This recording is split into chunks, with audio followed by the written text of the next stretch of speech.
Secretary John Vic Remulla, tinaharang ako. I never thought the day would come that somebody would prevent me from entering the Senate. This is my office. Again, thank you. Di ko rin nakalain na yung Senate staff, yung media, dahil nasama na kayo doon, kayo pang nakatulong na makarating ako dito sa hearing na to. This is the Senate. This is the halls of democracy. We will hold our hearing and we will continue. So hindi na ho ako magpapaligoy-ligoy. Sir. Yes. Sir, reaction lang po, parang natulak daw mo kayo ni Senator. Yeah, Padilla. palabas na ako eh. Nag-usap lang kami ni Senator Win. Palabas na ako. Pagkita ko, isang dilubyong tao dumarating papunta sa akin eh. Eh kung hindi ko protekta ang sarili ko, sa may pintuan na yan eh. Madadagadan ako. So I had to... Pumitigil. Hindi, I had to protect myself kasi siguro they were mga 50 sila eh. Diba? Pumunta ako dito para mag-confer lang kay Senwin regarding security procedures. Nung paalis na ako, biglang nagdilubyo na rito, I just had to protect myself. But there was no exchanges, there was no punches, wala naman, di wala nasaktan. But I did know, hindi ko alam na parating sila, diba?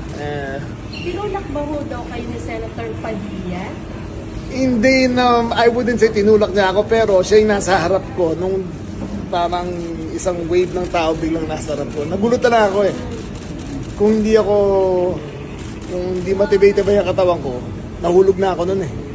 Kasi tapat ko yung pintuan mismo, yung door jam eh. Papuntang door jam na eh. So, baka nasaktan pa ako.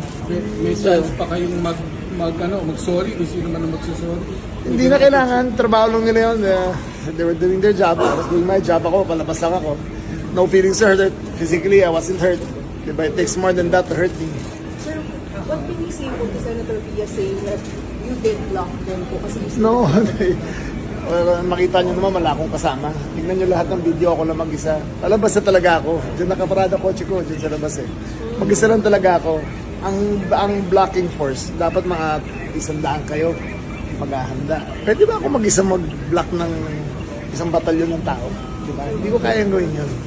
Sir, kung yung top para siguruhin na yung Gatchalian group ang nakapangyayari in the building, it's their committees, it's their witnesses. I'm here kasi nagkakaroon ng parehong factions on left and right of the building.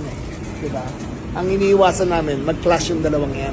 So nakiusap ako sa kanya, diba, let's keep things down, diba, the rhetoric down. And when we agreed na nagkasundo na kami, yung paalis na ako, bigyan na ng boom, sumabog na may parating pala sila.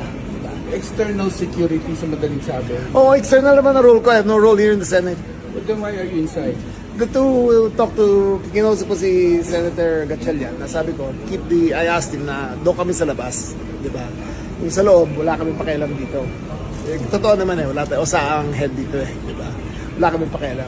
So, and you can see, walang pulis eh. Diba? Walang pulis dito. I was alone. I came here alone. I was almost trampled upon.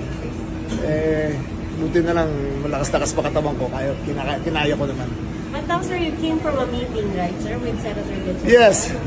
Secretary John Vic Remulla, tinaharang ako.